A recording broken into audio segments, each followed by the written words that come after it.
I don't know what's going on, man. We back. I'm back giving game to all my up and coming artists, and I'm with the OGs. I still don't got a name for this series, so y'all comment down below and let me know, please. All right, let's get to it. We with Big PFE today, man. That kind of rhymes. Hardest man in the industry I know. Like, real life ain't never met somebody work harder than him. He play guitar. He mix and master his own shit. He make his own beats. He come on, he don't work with your favorite rapper. He done did the whole nine. He done went on tour. Stop playing with that man. You know, I ain't even gonna say no names, but yeah, your favorite teams, you work with them. I'm talking about, yeah, professional. You know what I'm saying? Stop playing with me. This OG right here, Big PFB, I got him sitting here to give y'all lessons about y'all careers because I feel like y'all be bullshitting sometimes. So basically what's crazy is I don't need to introduce anything. You did a better job than I ever could. And I know that I'm going to actually take that and sample it for the intro of a song. They're going to be like, yeah. Yes, sir. When did you get good at music, and how long did it take for you to confidently be able to showcase your ability? Yeah, I don't know the exact moment that I got good at music. I just know what happened, not the when, but more the what. And it was years into it when I decided to stop trying. And the second that I decided to stop trying is when I got good. Okay. I was like, as an artist, you always overthink and overanalyze things. You always want to go back, change a key like this. No, it would sound better, whatever. The second I stopped trying and just didn't think about it, let it happen naturally and flow, that's when I got good. Yeah. And that also is where the confidence came from, because at that moment I was just unapologetically myself. And I think that once you're unapologetically yourself, you're not sorry for anything, bro. So anything is going to work. You throw out a bad idea, it doesn't matter because it's just completely unapologetic. Like, oh, fuck that up, keep moving. So your confidence comes from the fact that one win can eclipse 7,000 failures. So you can fuck up 7,000 times and seem like you're the worst artist ever, miss every note, but you sing it right one time. Cool. And it's like, oh my God, guess what? I just made $1 million. Failure is a necessary part of success. Exactly. So understanding that actually gives you the confidence because you know that failing is a good thing. Sound like, from what he said, it's all about perspective. And it sounds like y'all motherfuckers care too much.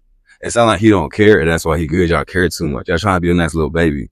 Stop doing that. Stop doing that shit. You're not a little baby. He's already here. Okay, so how important do you think it is today to know multiple skills outside of the music realm? I think it's incredibly important for a lot of reasons. Number one, that's really one of the only ways you're going to make money.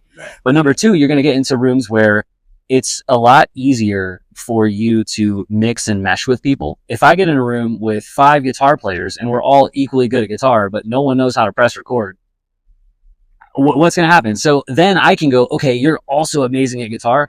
I want you to play guitar and I'll press record. And I'll help you with the guitar, but now I'll press record. So you have to know so many more things. And the more you know, the more you can get accomplished. It's like, I feel like if you know more stuff, it helps you on your journey with your music because it all correlates, you know what I'm saying? Yeah, you're going to understand it. I mean, it's kind of like if you're doing a movie and, if your director understands what it's like to be a director of photography, he's going to be able to tell you that something's wrong in the set instead of at the end of it, he's like, oh, I didn't notice that, right? Yeah, exactly. So you have to train your eye, your ear, and everything else to know all of it, because if you know the whole gambit, then you can really, really excel at just one piece of the puzzle. And that's let me speak to y'all too. That's the only reason I'm here able to be full time off this music. I know how to shoot videos. I know how to make beats, mix and master, and it's to the point where I'm just I just stopped rapping, and it's I enjoy that more. So it's yeah. Which is more important in today's climate, in your opinion, quality or quantity?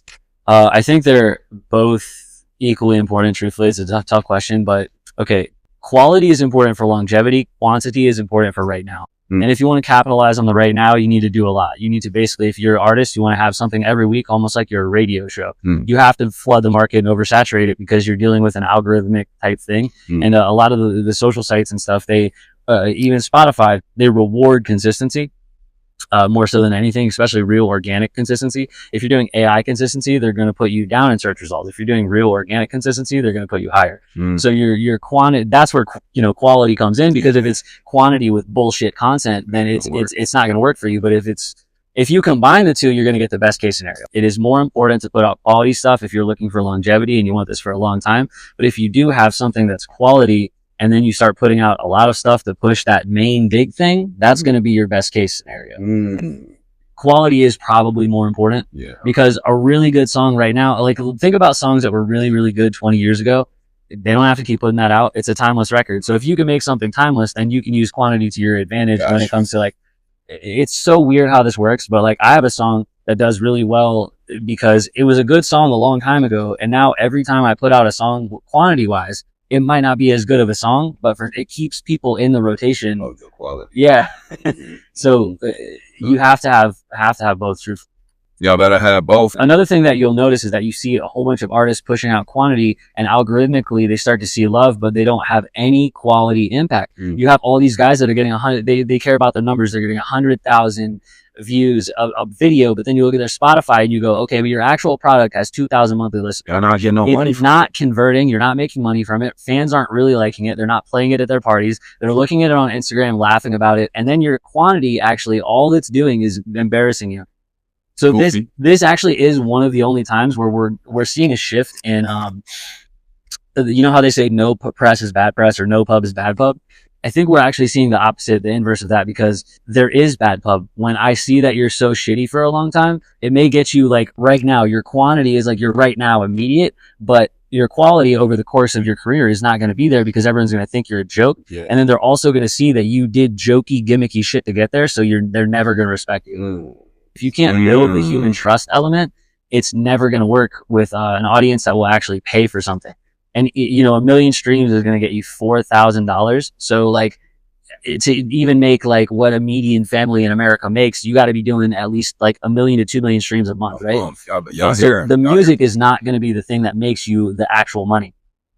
It's going to be the trust, relationships, and everything that you build. And if you kind of destroy those from the jump, you're screwed. It's over with. Yeah. Is y'all still listening to IJJ Fish? If you had to start over all from scratch, no followers, none of the tours you went on, none of the connections you made, no placements, no nothing, but you have the knowledge that you got now, what would be the first 3 things that you would do? Yeah, if I had to start over completely from scratch, I would go on Splice and I would get a whole bunch of song starter ideas and I would put them all into the DAW. Okay. And then what I would do is then I would say that this is my song, I'm the greatest writer ever, and not give any of those guys any credit, but like make sure that everyone thought it was me. I think that's it. I think all you producers, it's the one time you don't listen to OG. Don't do that shit. I would take the organic approach and I would put out, I would make records that I wanted to make, not what someone else wanted me to make. Because the second that you make something that someone else wants, if that blows up, you're locked in a box. How many artists have you met that get locked in a box and they're sitting there struggling and they're not even happy? They have millions of listeners and they're not happy and they're asking you what they can do for content to push a song that they don't even like to make. You get in the studio with them and they're like, I don't want to make this anymore. I want to make this, but I can't because my audience. You know how fucking miserable as a life that would be? If I had to start over from everything, I would start over making the stuff that I wanted to do to the best of my ability. And it's like, if you build it, they will come. Yeah. So what was your drop? Like, how much would you post on Instagram? How consistently? How many songs would you drop? It would be good to post every day. If you're a new artist that wants to do stuff like that, train yourself to post every day, but post every day in a way that's engaging to what you want to do, because otherwise you're going to get burnt out, exhausted. I write with hundreds of people and it's so exhausting to be around people that the only thing that they're focusing on is their content and everything else. It takes away from the studio session. Man. If I'm trying to write a good song with you and you're thinking about how you can look cool to people on Instagram in the video, it takes I don't want to be there anymore because what are we going to write the song about? I got likes and comments and followers. Like, stop, dude. This internet stuff isn't real. It's a fake world. It's a necessary evil because without bad, there would not be. Yeah, you wouldn't recognize the real. Yeah. Fake. It sounds like what you're saying is stay authentic. More at the end of the day, stay you. I don't give a fuck what's going on around you. I don't give a fuck. Everybody making drug music and you want to make J. Cole music. Keep making what you want to make and be authentic. It's going to come. Be consistent, post every day. If you could get like, bro, you dropping a song a week, you're doing something right, because that means your time coming. I got to say, the greatest thing that I ever did was I did this thing where I would challenge myself for every single day to write, record, mix, and master a new song every day. I started doing this in like, dude, I want to say like 2015 or something like that. Maybe it was like 10 years ago. I started the challenge for myself where I would do it every day. And I would even do the cover arts and everything. And at first, they suck. That's crazy, bro. You know, it's like they weren't good, but it's not. The only reason that I'm able to get in the studio now and knock out so many good ideas is because of that. I had to get all the bad stuff out of the system. Yeah. And after you got everything that's bad out of the system, it's fine. And don't be afraid to fail, like we said earlier. You know what I mean? So just start up your DAW, make a song, even if it sucks, get that idea out there. Tomorrow, do the same thing. And then after 10 days, you're going to be like, wait, this one was actually kind of good. Let's explore this path more. Write a song every day and don't make an excuse. I see so many people that are like, oh, I have a job, I have a kid, I have a whatever. Fucking find a way. This man a full-time dad. What is you telling me right now? Yeah, you have to find a way. It's super, super important. There's where the same space in your brain that's going to make an excuse can make a solution. And instead of making an excuse, make a solution, right? You can always find an hour, find 30 minutes, get better. Just literally be better. And on that note, bro, we got to get up out of here. Be better. Be great, OG.